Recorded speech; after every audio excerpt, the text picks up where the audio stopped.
Hi, everyone. Thank you so much for joining us at the Black and Brilliant Recruiting and Internal Mobility panel discussion today. We have here panelists from different industries and different roles and we'll be concentrating today on a topic about talent and specifically Black talent. My name is Kazuho Ozawa. People call me Kaz.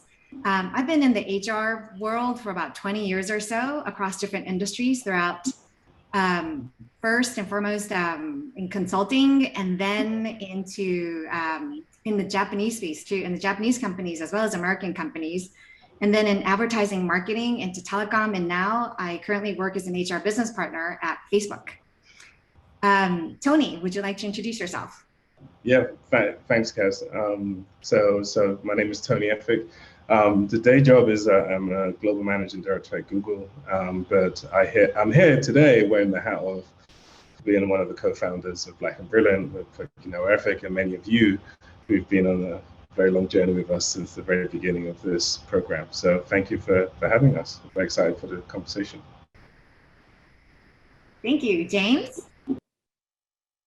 This is great, Kaz. Thanks. I'm James Mitchell. I'm a VP in global operations at Facebook. And in global operations, we're largely focused on bringing our human resources to bear on reviewing content, ads against policy to keep the platform safe.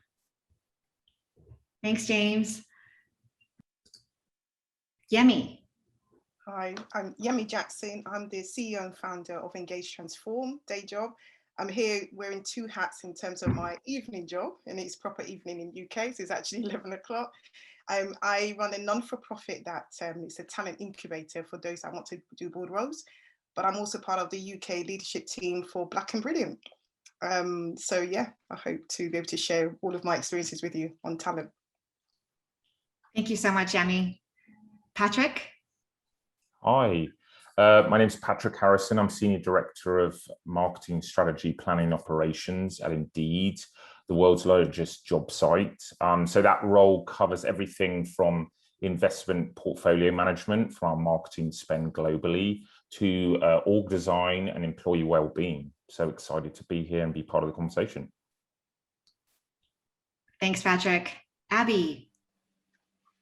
Hi, I'm Abby Brzezinski. I'm an executive recruiter and most recently a founder of Woven Talent. I spent many years working internally at different design-focused organizations, and now I partner with different design studios, agencies, startups, and brands to help build diverse teams. Thank you, brilliant panelists, for being with us today. My first question today is for Tony. Tony, can you tell us a little bit about Black and Brilliant and this particular focus pillar is about? What is the goal of the group?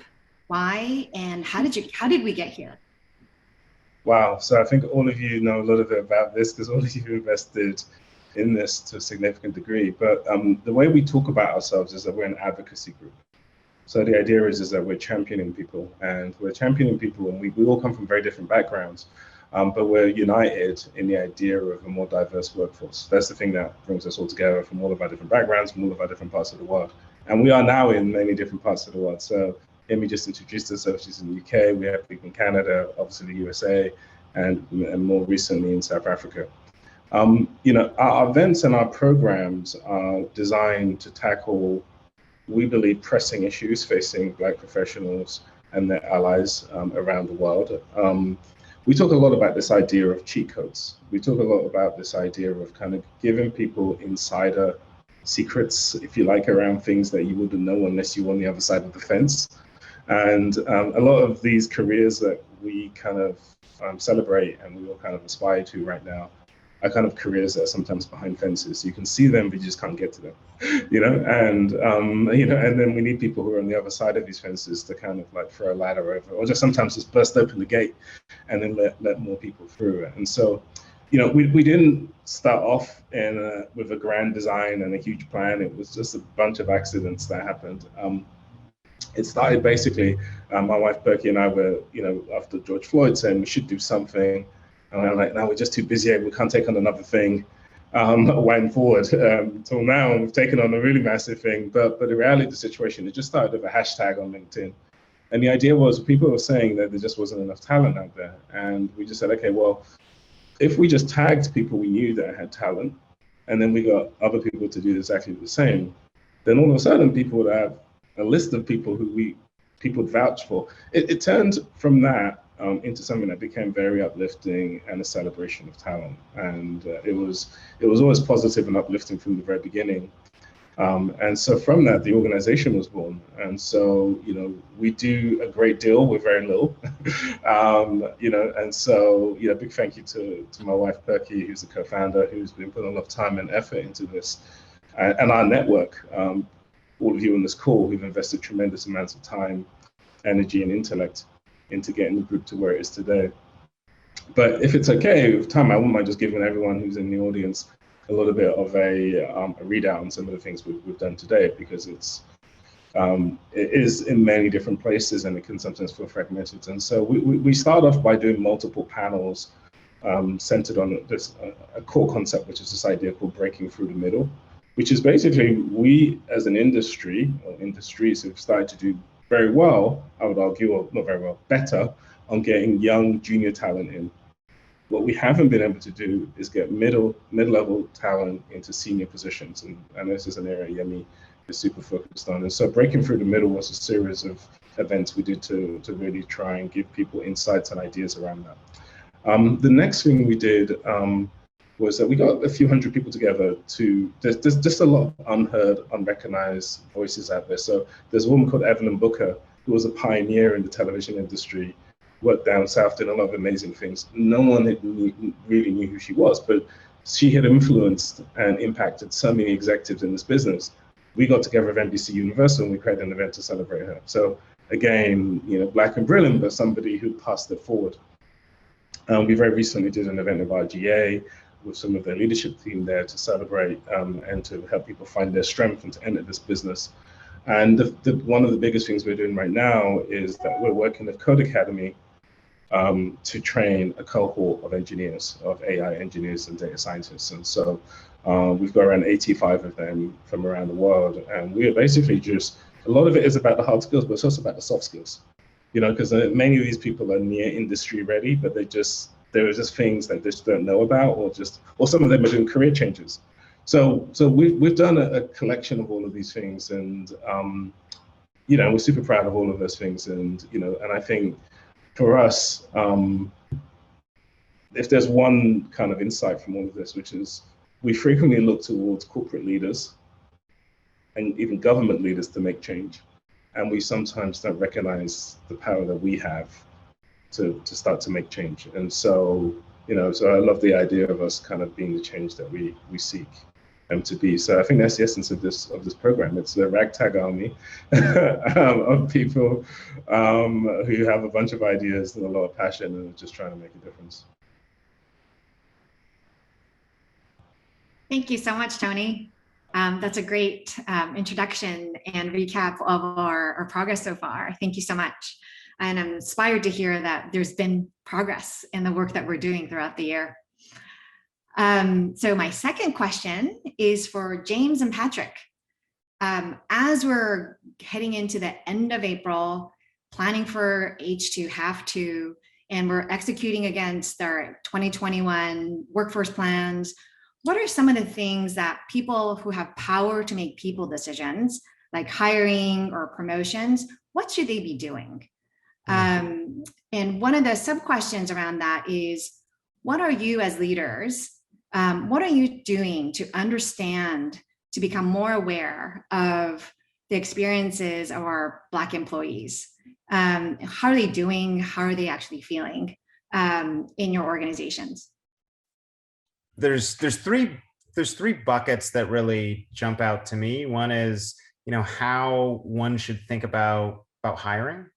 Another is how one thinks about how to keep and grow talent that you bring into your organization. And then, Kaz, I really think to the last part of your question, there is a mentorship component even for people outside of your own organization that I think is really important. in helping to help you both learn about experiences people have, but at the same time, to offer a sounding board and support to people that might not be getting it through their own manager, their own individual situation. And so in the first bucket of hiring, one of the things we've certainly found effective, we think is just so important, is you need a diverse pipeline.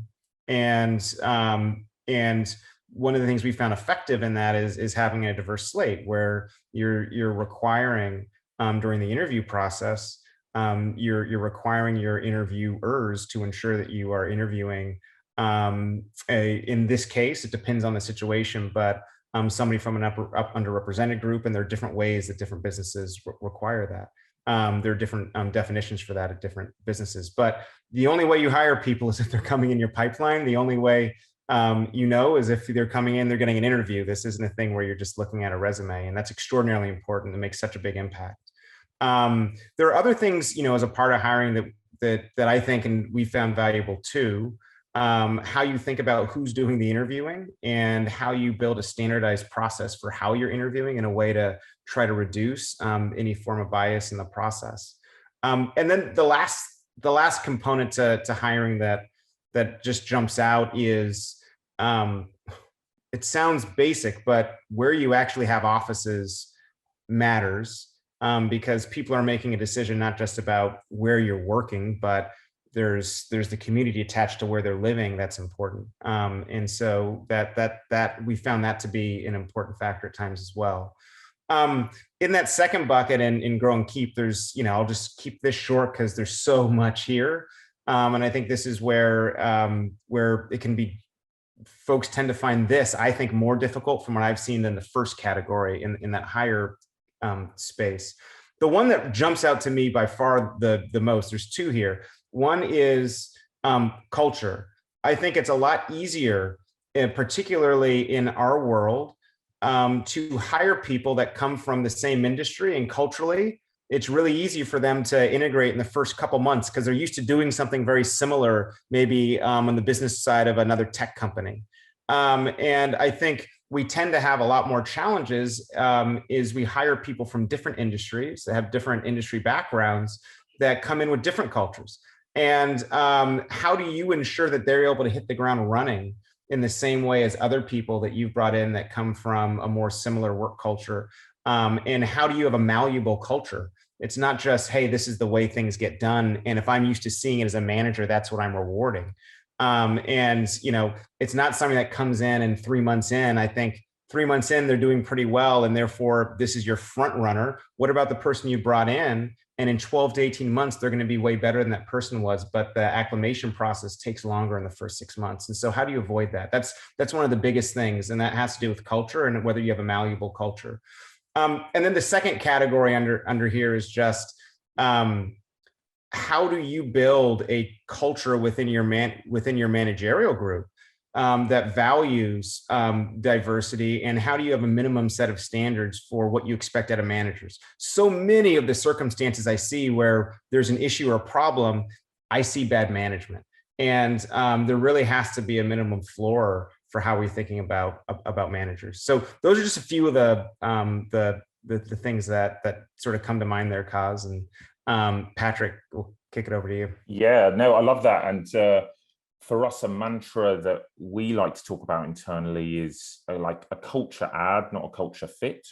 So going back to some of the points Tony made up front, we're trying to make sure we look outside of existing networks that may have been built up from educational backgrounds, people met in college, and recruiting from certain colleges in a pipeline, or companies. He or she is from X company, we're going to bring them in. So we're looking increasingly at culture add and people who can bring new perspectives and actually strengthen the business.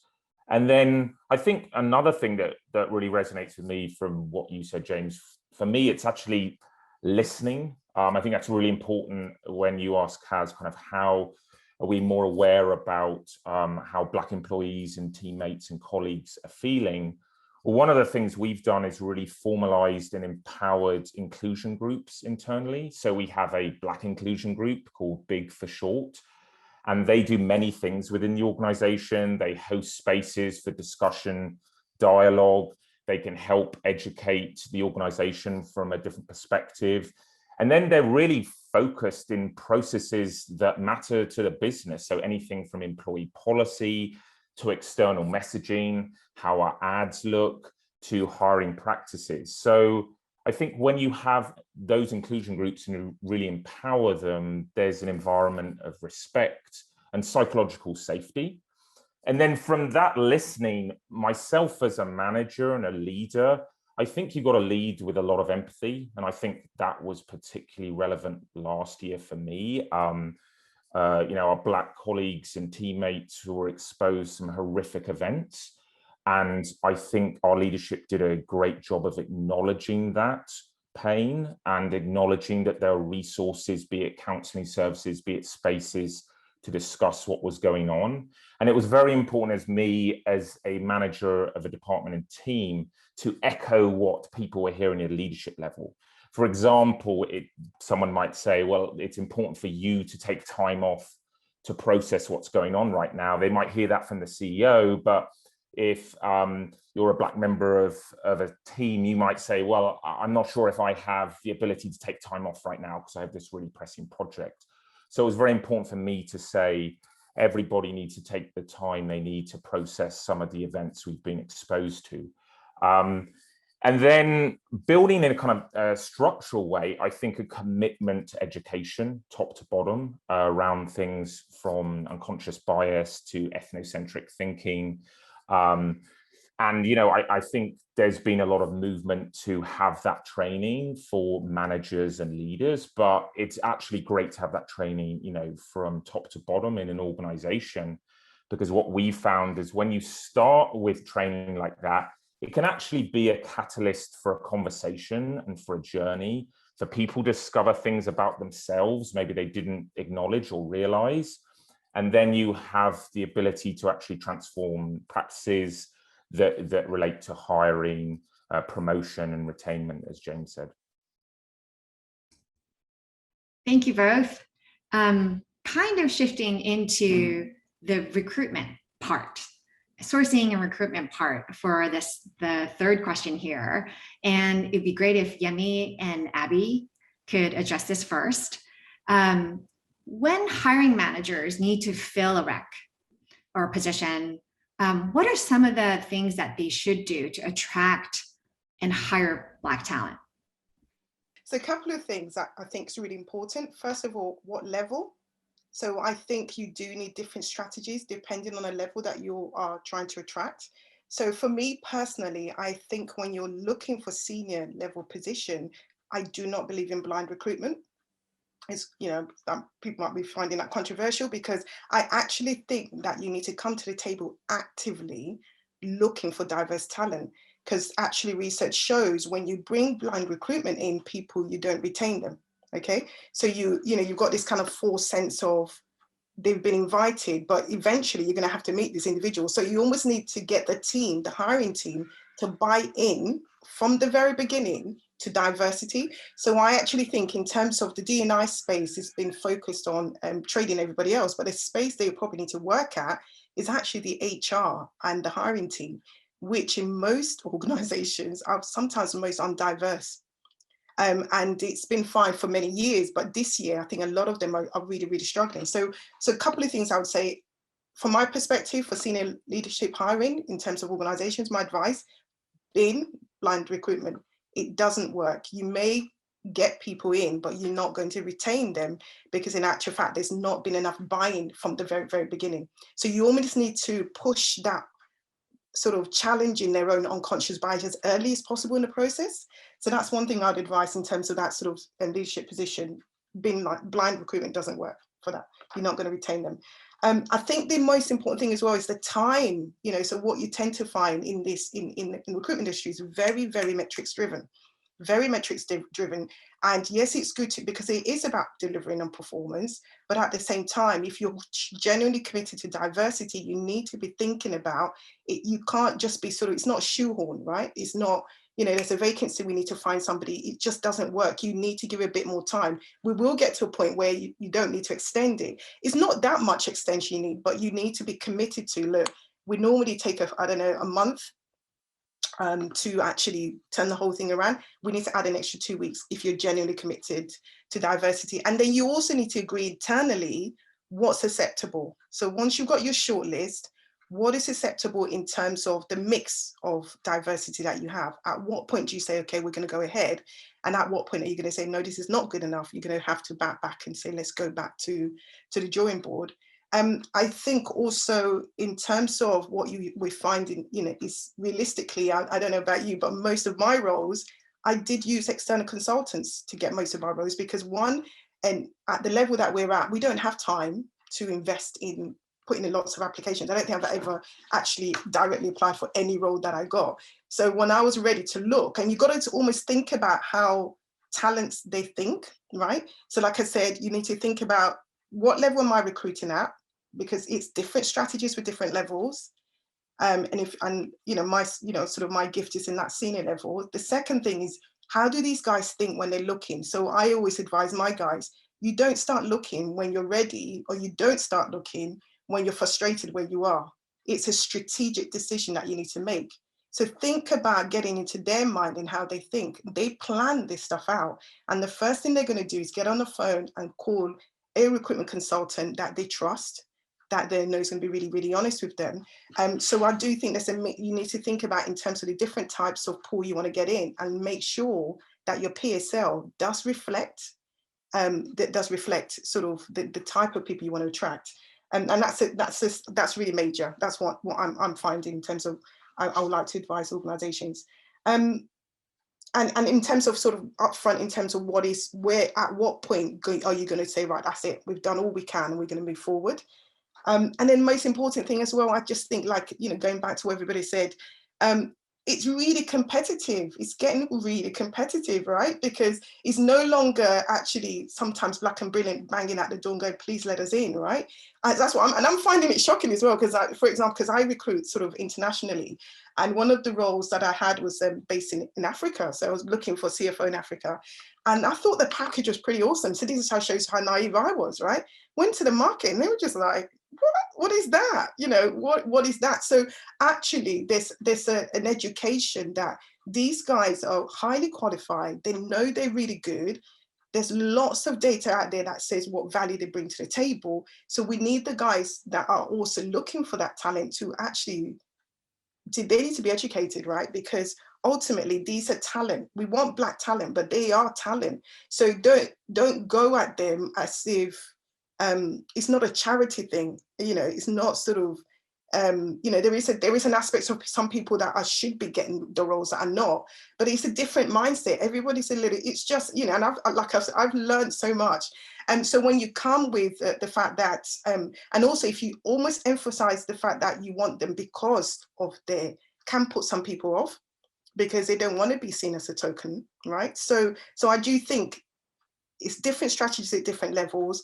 And I really think that a lot of organizations need to educate the internal people that are doing this work, very much so, because, you know, this talent for me, you know, I'm really, and for me also, if I'm working with a client that I don't think is genuinely committed, they're not getting my talent, because you know, for me, they're quite precious, right?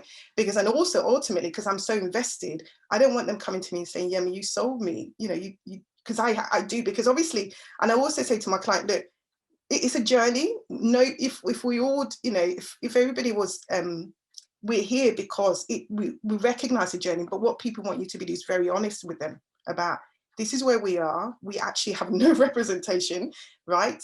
And this is what we are doing, and we need you. We need help. Well, we're addressing this because we want you to be part of the change. People prefer that honesty to, we're giving you an opportunity to be part of this fantastic. So yeah, so I'm like I said, I'm learning. So it's really, the market is really changed, right? And I think that, and you know, Tony and I were just saying, look, because I put sometimes jobs out, and I'm thinking, why is nobody, you know, because I know there's talent out there, but you do have to go and seek them. and it's a very, very, interesting conversation in terms of actually, because I just had one guy saying it was a major, top four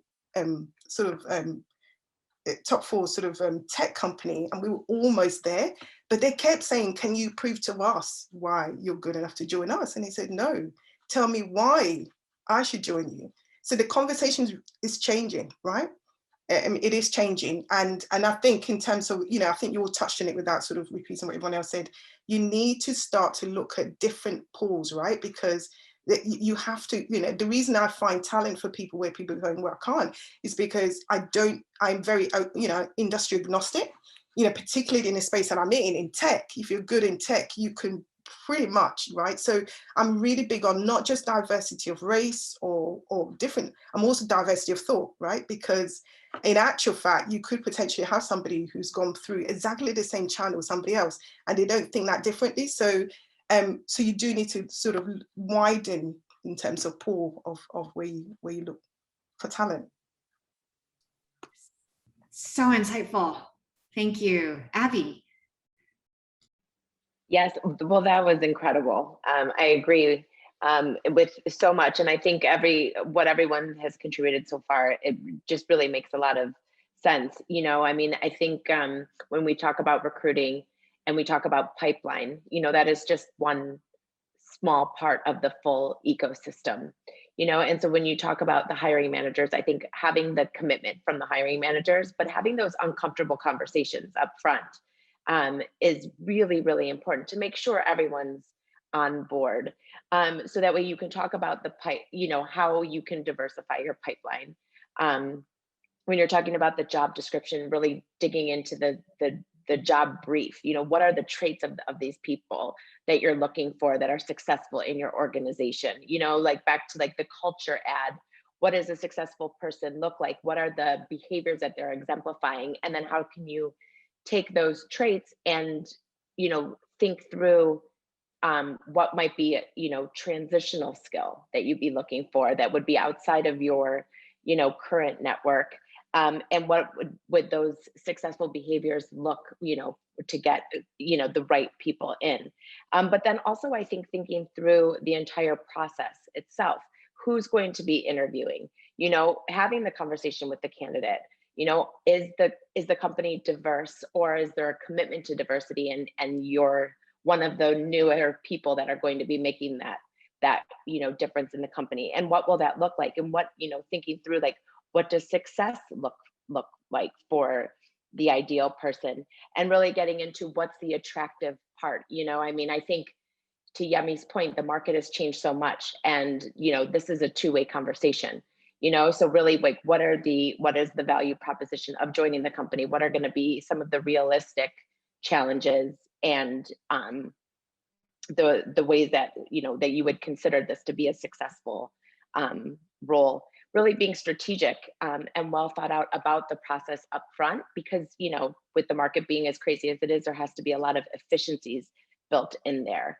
And I think one of the first points that was made by James that I think is super important to note is, getting past the resume and getting into the interview makes such a huge difference. When we talk about hiring for potential and really understanding how someone might have a transitional skill that could fit in, it really comes from conversation. So, to go to the point of not being blind in an interview, but saying this is, we purposefully went after specific people because they have diverse backgrounds. We're seeing different ways of maybe identifying transitional skill, identifying what success would look like, what the onboarding process and the ramping up and the learning curve would look like. Really thinking full cycle, as you're pipelining and interviewing people, it's going to get you a much better return on having a fully transparent conversation on how to bring someone effectively on, really outlining for them what the opportunity is for them as they think through their own career, where the hiring manager can, see where this person would add in and bring diversity of thought to the table. And, everyone can move forward, really being transparent with what that success looks like and doing it together. I think, and it starts from the commitment and the uncomfortable conversation. So yeah, that's what I was thinking. Thank you so much. Going back to James, also Tony, Patrick, to start, if leaders, hiring managers, people of power in organizations, if they could do one thing to create more diversity, inclusion, and equity, what should that be? Well, it's a trick to see if I just leave it at one.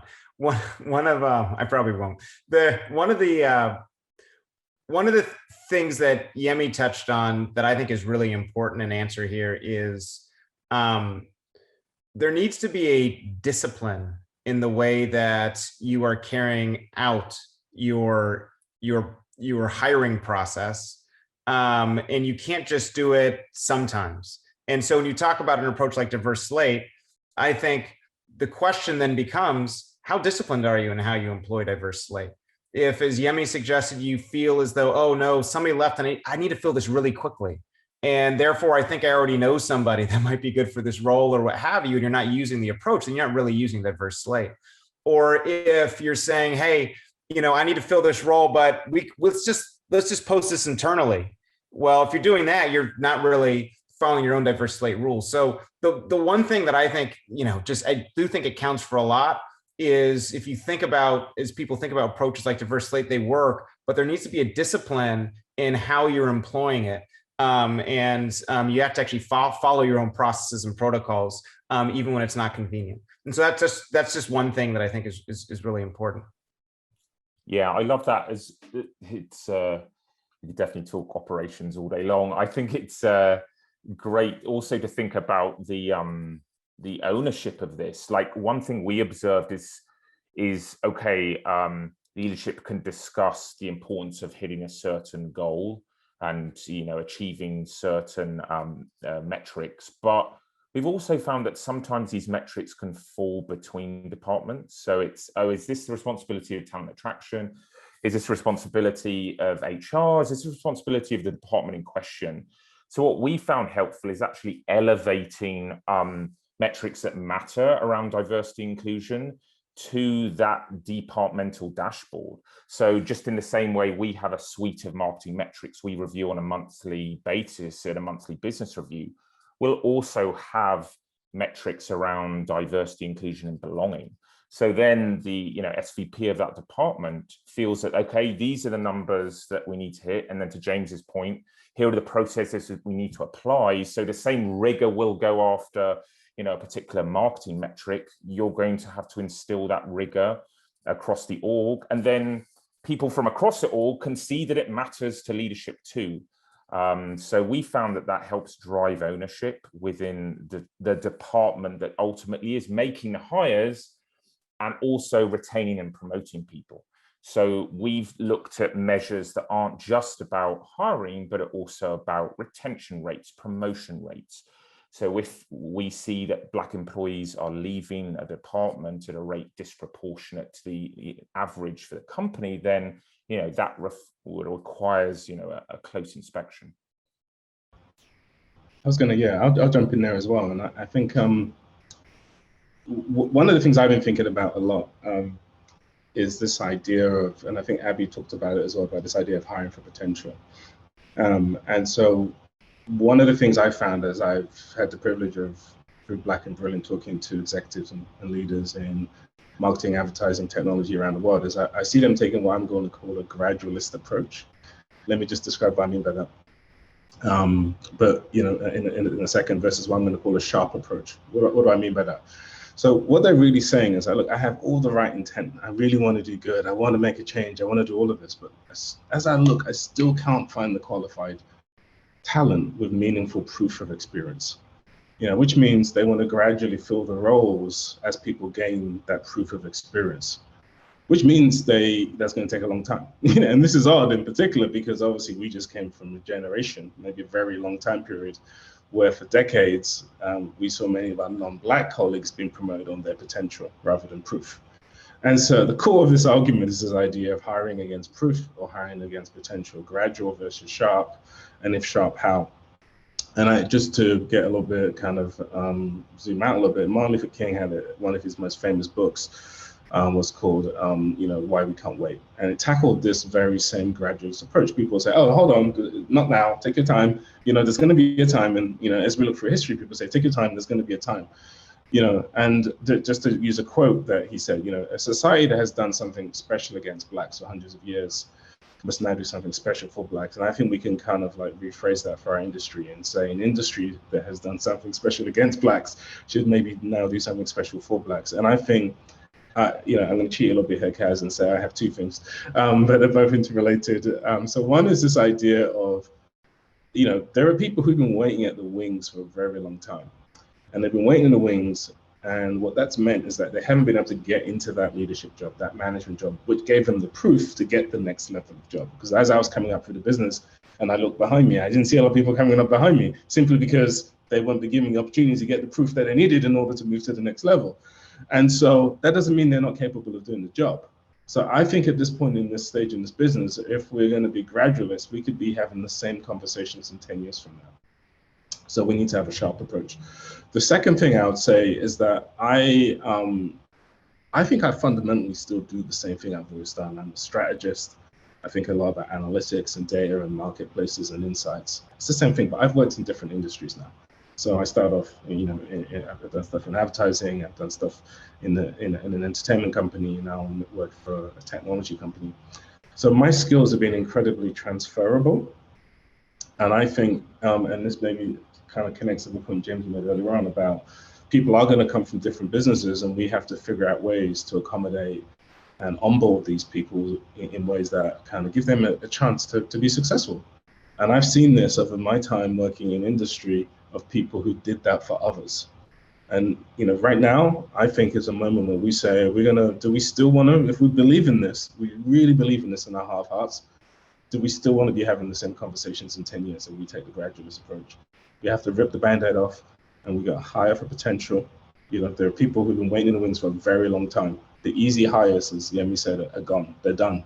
Because it's like now the people who were not given the opportunity, who haven't been able to get the badge to say, I've done that thing, but have the potential to do that thing, give them a break. Give them that next opportunity. And particularly if they've come from a different industry, a parallel industry, and they have a transferable skills, let's figure out how we're going to onboard and enculturate people so they have a chance to be successful. So I cheat. Those are my two things.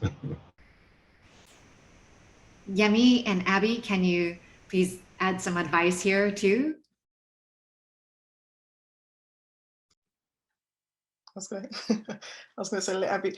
Just the other thing as well, actually, in terms of tip is, I'm not sure what it's like in the US in terms of, but there's this fixation about years of service, right? So, he looks like a jumper, he's been around a few organizations. It's just like, get over that, okay? Because the reality is, what I say to my clients, right, is in our community, unfortunately, because of the frustrations and the microaggressions, we do not have the same length of service as we would like to have, because sometimes you had to move. Yeah, so you may find actually lots of Black and brilliant talent may have only two years, sometimes only one, or what you need to do is get behind that and actually understand why they're having to move. And sometimes they can't share that in interviews, right? So that's why sometimes it's good to have that person in between to understand the story behind the story. So I think there's lots of Black and brilliant talent that are in the interim space. Some of them cleverly went there because it was more lucrative. So why would you put up with microaggression when you can earn a significant, really good daily rate, right? And they've got so much experience. So you need to get over this. It's got to be this nice, clean, 4 solid years here, so I think US is even worse. They're very, very much about, he's only done 3 years, so that's the other area that there's lots of talent there. And again, they're not going to be easy to convert, but they actually start to tap that talent because they have got so much to add. They've got so much to add. So look at your interim pool. Lots of great people in there as well to tap into. And then I think for me as well, it's language is so key, right? Language is so key. So if in your organization, you're still feeling uncomfortable about moving from talking about anti-racism, I'm not sure you're ready, right? Because as long as we're dancing around the issues, I don't think you're ready. So that's the other thing as well. So I think there's a piece of work about, are we really, and then I think I'm cheating third, as Tony said, is about this hiring for potential, right? There's lots of people that are almost there, and you need, and sometimes even though going against, obviously I make money from bringing new talent in, but genuinely look internally as well and start to question this individual that they keep telling you they're not ready. Why are they not ready? Why are there? There's so many studies that shows. There was a really great study recently that looked at the performance appraisal based on race, okay? And the individuals that kept, they were just told they were just not ready. There was no more, there was no doubt, there was no, what do I need to do to get ready? Whereas somebody else who were less experienced, it was just, they saw the potential, so they were willing to risk, right? So you need to be willing to take some risk as well, in the same way that you do with those that you're got an affinity bias to. Start taking some risk. And one last thing, I just feel that when organizations get the amount of the amount of potential that they're not tapping, I mean, we know the business case already. So I really actually think, organizations doing themselves a disservice to be very, very much about the number of years service, and you want people that are able to run when they're given the opportunity to. Yeah, and I agree with all of that. And I would say, on the hiring for potential, you have to have those difficult conversations, because when people hire for potential, they hire because they see something in them, of themselves in that person. So if you're looking to hire diversity and your hiring managers are not diverse and they're looking for potential, you need to talk about that up front. It's going to be an uncomfortable conversation, but when one white man sits with another white man, they might be looking for the points of connectivity and where that potential might be. When it sits with that same hiring manager sits with a woman or a person of color, they might be unconsciously looking on ways to poke holes and why someone might not be ready, And so knowing that is part of that, having those conversations with the hiring managers, is one way to get around that. The other thing is really going back to, the ideal characteristics that someone has that, when they're successful. So if you can start to put together things about, being proactive, being timely, having good communication skills, response time, different ways of interacting with team members and that sort of thing. Because that way, when, you're working with a recruiter and you're looking for transitional skills, you can also highlight these other things that were made very important. And then that could be kind of setting up the conversation to be a better point of connection. Having the ability to hire for potential that is outside someone that reminds you of yourself, it all kind of comes back to that. And really thinking through that culture add and how this person could be successful in the role, and really sharing more about where, when you think through those different traits, it starts to also show the strengths and weaknesses of the existing team, and what someone might be able to add in and strengthen overall. Thank you. Such good discussions and so much good information here, inspirational things that I want to act on. One last question for everyone here. What is the one thing that you're committing to right now to make actual change? What are you doing right now to commit? Let's start with you, James. Yeah, so the biggest thing for me, both something that's been on my mind for a while and stepping in and hearing this, is creating a culture of accountability within your business management team. And I think that you need to create a set of incentives that really forces this change. If hiring and getting diversity is something that's recruiting's job, then it's not going to be a priority by the business teams. And we go back to the conversation we had around, well, are you always going to employ diverse slate or just when it's convenient? If building inclusive community is something that's HR's responsibility, then it's not something you're going to do as a manager. It means you're not going to invest in ensuring that you're not going to invest in ensuring people are completing their inclusion training. It means you're not going to invest in ensuring that you're setting somebody up that's just starting and they're onboarding, you're setting them up for success. So I think it's really easy for people to know what to do when they start. It's very difficult, particularly at a big place, to know how to do it. And are you incentivizing your managers? Hey, you're responsible for that, and you're responsible for coaching here. And so, biggest thing for me is building a culture of accountability amongst your managers and within the business itself.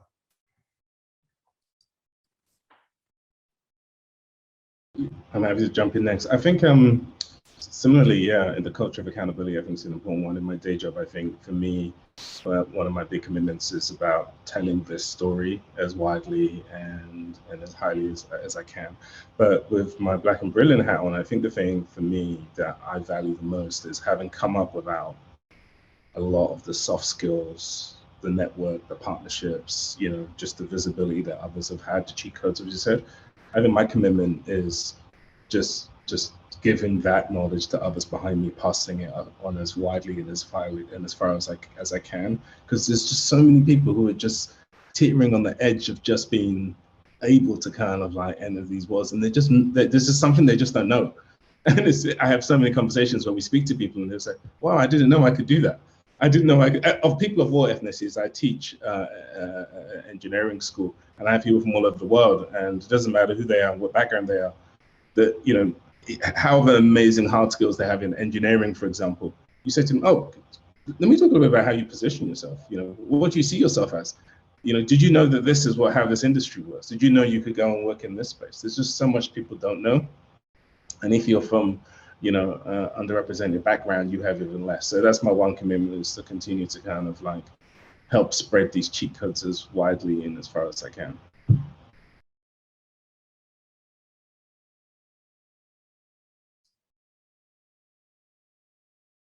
Thank you. Patrick, I think you were about to say something. I mean, I think for me, it's committing to these goals that matter. So holding them in the same level as a business goal that we try so hard to achieve. And then to hit that goal, there's so many components that go into that. And that's a lot of work across the team. And that's a lot of, self-reflection, sort of education. But by elevating those, to KPIs that really matter for the team and the department, I think there's a cascade of change that happens. And then, to Tony's earlier point, you're forcing real change that's a competitive advantage for us as a business, but you're seeing that change happen more quickly because, we've got annual goals now around this that matter and that we're going to put our effort and energy behind. And then me on a more personal level, and it's kind of one of the reasons, I joined Black and Brilliant, is extending my own personal network and thinking outside the lanes of, my education or my industry experience. So that's something, I'm really excited and interested in.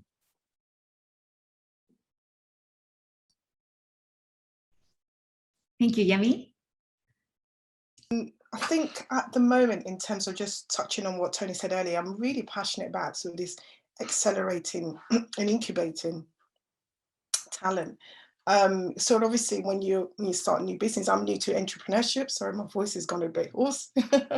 And there's lots of accelerators and incubators courses about when you start a new business. And I thought, oh my gosh, we need this in talent space, right? As Tony said, I meet so many people, and I love getting people their first break. It's just phenomenal because they're almost there. They just need, so whatever I do. So I work with lots of executive leadership coaches because I'm a big believer in coaching, right? And I say to people, look, when you're in the room, don't be fooled, right? Most of those guys won't share with you, but then most of them have coaches. And that's the other thing we don't know in the community. A lot of us just assume, yes, a lot of it is, a lot of the reason why there's been a huge disparity is race related, but also some of those guys, especially if you point to anybody that you really admire, they didn't just turn up that way, right? I always say nobody was born a CEO or CFO or CTO or whatever. And in actual fact, so I really think that no matter what level you are, you need to aspire to be thinking about how do I, because it's such a big gap. We need that sort of accelerator. So as much as possible for people to expose themselves, get their networks, and think beyond the day job as well. So I'm really about trying to get as many people as possible in the community to have exposure. and to also showcase talent, because I think we need to constantly be batting back this myth that there isn't enough sufficient Black and brilliant talent. We may not be as connected, but we need to do a big piece of work there. That's one of my focuses at the moment, is trying to get as many of us more in the rooms that in what I call white spaces, so that people can see there's quite a few of us out there that need the break.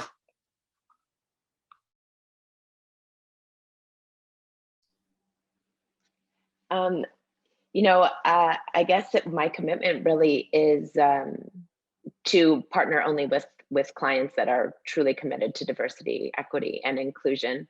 In starting my own company, that last August, I was able to, have the conversation up front of what our mission is, what our purpose is.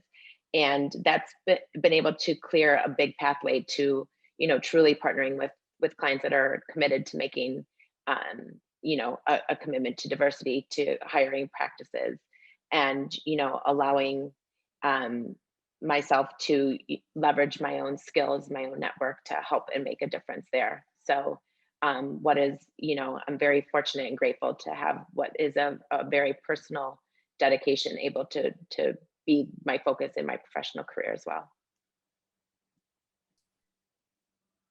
Thank you, everyone, so much. I've learned so much and have been re-energized and inspired, and it actually really comes at a great time because it's hard.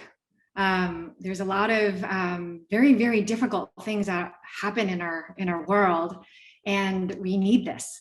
We need each other, and we need to remind ourselves that there's really good stuff and there's good ideas and good people around us to help each other get through this. So thank you very much to our panelists for your time and dedication to what we're trying to do, and also for everyone that's joined us to listen to this conversation. There will be more information, and there is more information on blackandbrilliant.org, and that we'll be following up on hopefully much more discussions like this going forward. Thank you.